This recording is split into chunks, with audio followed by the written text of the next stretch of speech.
Student, आप सभी का एक बार फिर से हमारे इस online YouTube English literature class में स्वागत है। और आज मैं आप लोगों के लिए यूनिवर्सिटी ऑफ राजस्थान के सेकेंड ईयर की बुक सेलेक्टेड पोइम,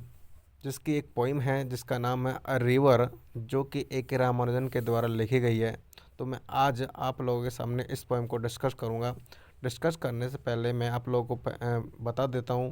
कि जो पोइट है रामानुजन, उसके बारे में मैंने सारी डिटेल्स पहली जो पोइम बनाई थी ऑबिट्री, उसमें मैंने दे रखी है। तो आप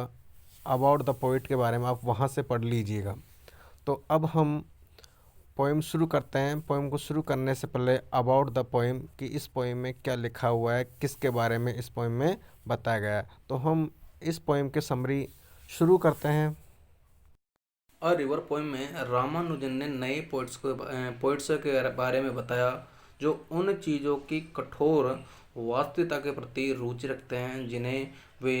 रोमांटिसाइज करते हैं। और जो पोइट है रामानुजन, उसने उन नए पोइटों के बारे में बताया जो ओल्ड पोइट्स के विचारों की नकल करते हैं और उनके तौर तरीकों को अपनाने की कोशिश करते हैं और उनके पास्ट के बजाय प्रेजेंट के बारे में कुछ बताने में हमेशा असमर्थ होते हैं। तो जो पोइट है रामानुजन, तो ये सब बातें सोचते हुए उनके बारे में वो चिंतक अपनी चिंता को व्यक्त कर रहे हैं। अर्थात कहने का मतलब ये है पोइट का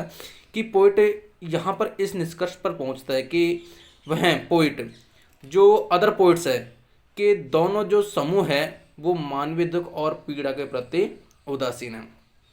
पोइट इस पोइम में वेंकैया नदी के बारे में बता रहे हैं जो मदुरै शहर से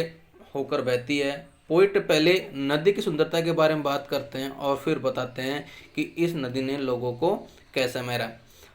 मारा। मदुरै जो शब्द का अर्थ है वो होता है कि मीठा शहर। तो यह एक तमिल वर्ड है। ये जो सिटी है वो तमिल संस्कृति सीखने का एक सेंटर भी है, केंद्र भी है। दूसरी बात ये कि मदुरै शहर को टेम्पल सिटी भी कहा जाता है कि वहाँ पर सभी प्रकार के टेम्पल और बहुत से टेम्पल पाए जाते हैं। अ रिवर जो पोइम है, ये इस पोइम में हमें दो अलग अलग प्रकार के विवरणों के आधार पर दो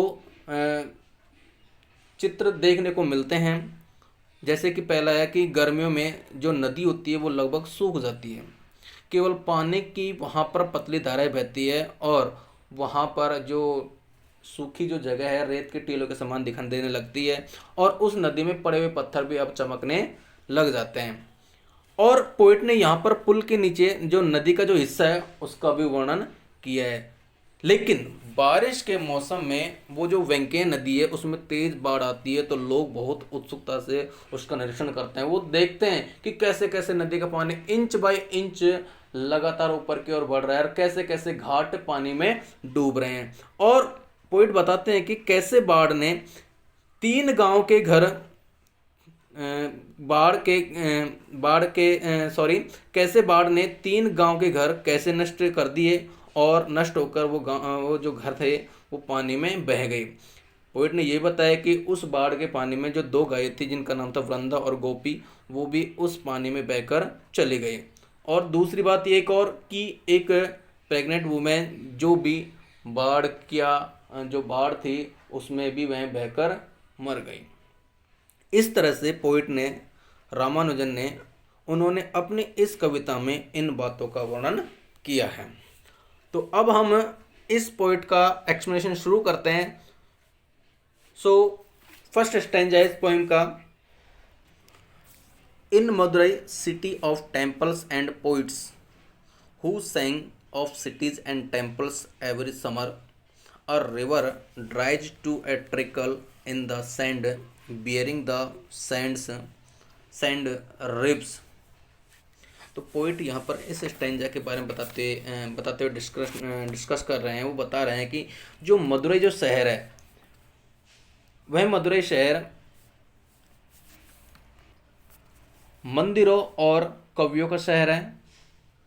who sang of cities and temples, कि वह उस शहर के और मंदिरों की कविताएं लिखता है। जो पोइट है वो बताता है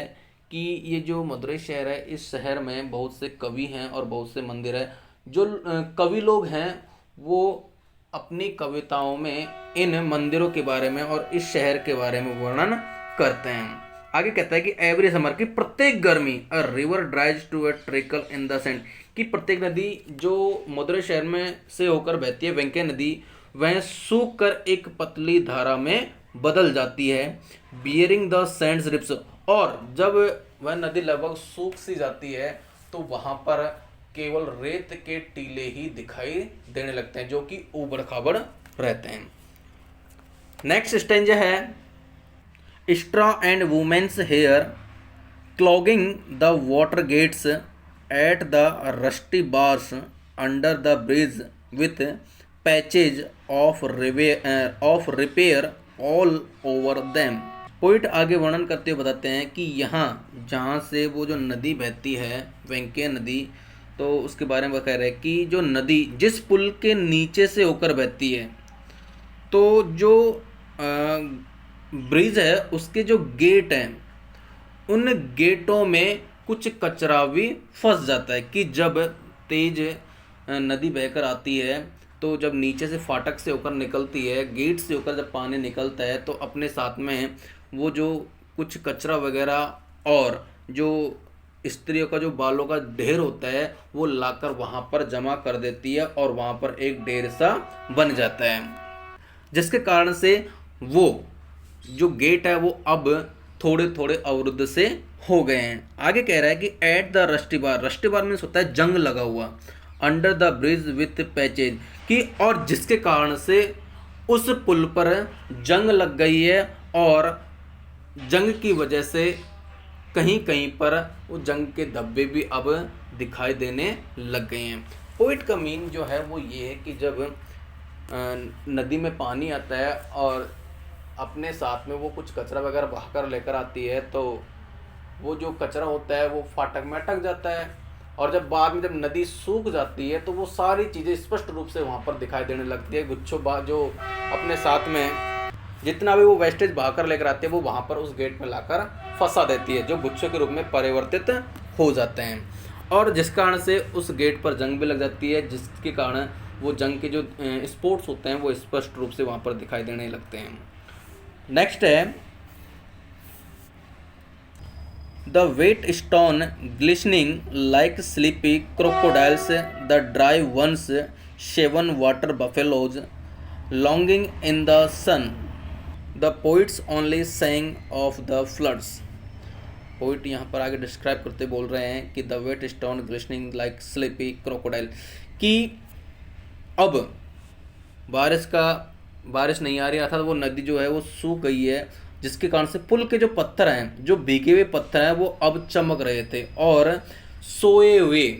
जो क्रोकोडाइल्स थे उनके समान वो दिखाई दे रहे थे। पोइट का मीन है वो ये है कि जो नदी में पत्थर पड़े हुए थे और जो पुल के जो पत्थर थे वो अब धीरे धीरे वहाँ से पानी सूख गया है, जिसके कारण से वो पत्थर अब चमक रहे हैं, और वो इस प्रकार से चमक रहे हैं मानो कि कोई क्रोकोडाइल्स हो, वहाँ पर मगरमच्छ हो। The dry once shaven water buffaloes longing in the sun, और जो सूखे पत्थर है वो चिकनी भैंसों की तरह दिख रहे हैं जो धूप में लेटी हुई सी लग रही है। कहने का मतलब सीधा सा अर्थ आप ये ले लीजिए कि अब नदी सूख गई है और जो पुल के पत्थर है वो क्रोकोडाइल के समान चमकते हुए दिखाई दे रहे हैं, और वहाँ पर नदी में जो पत्थर थे वो भी अब स्पष्ट रूप से दिख रहे हैं और ऐसे चमक रहे हैं मानो कि वहाँ पर जो बफेलोज होती है, जो भैंसें होती है, वो लेटी हुई हो और उनकी जो स्किन है वो चमक रही हो। The poets only saying of the floods, कवि केवल बाढ़ के बारे में ही कविता लिखते हैं, कि वहाँ के जितने भी जो पोइट्स हैं वो सब या तो मंदिरों के बारे में लिखते हैं पोइम, या बाढ़ के बारे में जो फ्लड होता है उसके बारे में वो कविता लिखते हैं। नेक्स्ट स्टेंजा है he was there for a day when they had the floods, people everywhere talked of the inches rising of the precise number of cobbled steps run over by the water rising on the bathing places and the way it carried off 3 village houses, 1 pregnant woman and a couple of cows named Gopi and Branda as usual। Poet यहाँ पर बता रहा है कि मैं, अर्थात जो रामानुजन है वो कह रहे हैं कि मैं वहाँ केवल एक दिन के लिए गया था, जब लोगों को बाढ़ के बारे में मैंने प्रत्येक जगह बात करते हुए सुना कि जो बाढ़ का पानी है वो किस प्रकार से इंच बाय इंच ऊपर बढ़ रहा है। Of the precise number of cobbled steps run over by the water, कि और पानी का बहाव ठीक तरह से बढ़ता हुआ ऊपर की ओर, अर्थात जो नहाने के जो घाट हैं, जो सीढ़ी है, उन तक अब आ गए हैं।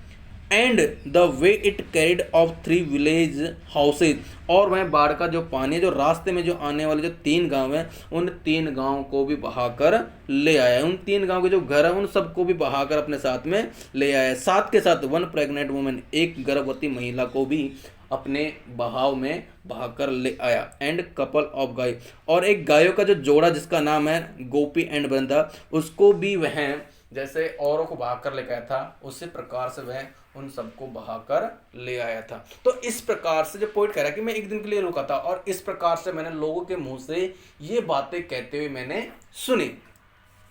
नेक्स्ट है, the new poets still quoted the old poet but no one spoke in verse of the pregnant women drowned with perhaps twins in her kicking at blank walls even before birth. Poet यहाँ पर बताता है, अफसोस करता हुआ कहता है, मतलब एक तरह से यहाँ पर क्या कहता है कि मदुरई के जो नए जो पोइट हैं, जो नए कवि हैं, उन्होंने केवल प्राचीन कवि, जो पुराने जो ओल्ड जो पोइट्स हैं, उनकी कविताओं को ही लिखा है, कि उन्हीं की कविता को वापस एक तरह से रिमिक्स करके वापस से उन्होंने उनको लिख दिया। कहने का मतलब ये है कि मदुरई के नए कवियों ने कि ओनली जो ओल्ड पोइट्स थे उनकी कविताओं को वो लिखा है, लेकिन किसी ने भी उन कविताओं में उस बाढ़ में बहकर गई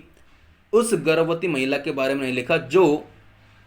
कि बाढ़ में डूबकर मर गई थी, और शायद उसके पेट में भी शायद जुड़वा बच्चे थे, और जुड़वा बच्चों को जन्म देने से पहले ही वह खत्म हो गई, अर्थात वो बाढ़ में बहकर चले गई। कहने का जो मतलब है, वो पोइट ये बताना चाहता है कि जो लोग हैं वो केवल नए जो पोइटों के बारे में बताता है, वो यहाँ पर इस स्ट्रेंजर में, कि नए पोइटों ने क्या किया है, केवल जो पुराने जो पोइट्स हैं, पुराने जो कवि हैं, उन्हीं की कविताओं को वापस रिमिक्स के रूप में लिख दिया, लेकिन किसी भी पोइट ने उस बाढ़ में बहकर आए गाँव के बारे में नहीं लिखा, और ना ही उस प्रेग्नेंट के बारे में, औरत के बारे में नहीं लिखा, जो कि शायद उसके पेट में जुड़वा बच्चों का जन्म होना था। आगे पोइट कहता है, he said the river has water enough to be poetic about only once a year and then it carries away in the first half hour 3 village house, a couple of cows named Gopi and Vrinda, and 1 pregnant women expecting identical twins with no moles on their bodies with different colored disappears to tell them apart। Poet यहाँ पर कह रहा है,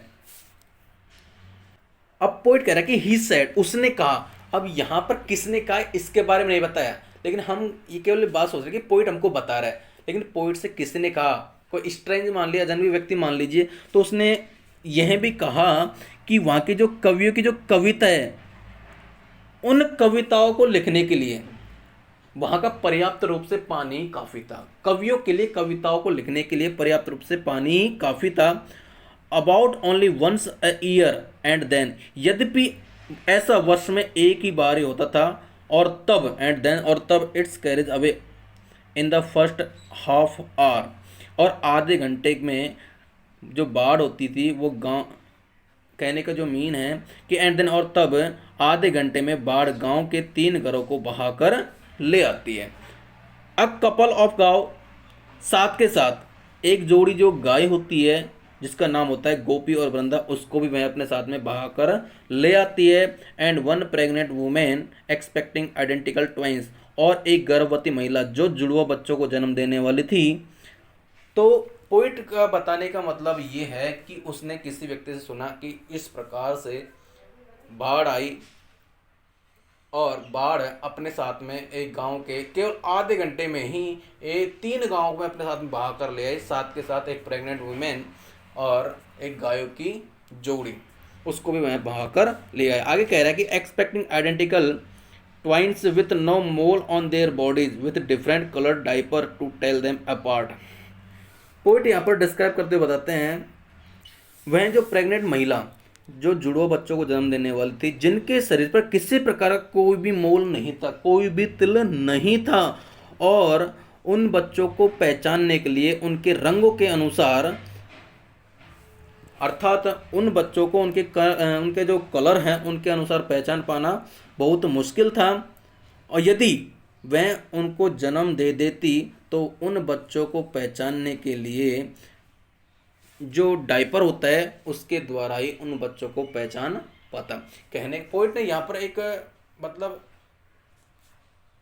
imagine किया है, मतलब वो बताता है कि यदि वो महिला अगर उन बच्चों को जन्म देती और शायद वो दोनों बच्चे अगर जुड़वा होते थे, एक जैसे होते, उनके शरीर पर किसी प्रकार का कोई भी तिल नहीं होता है,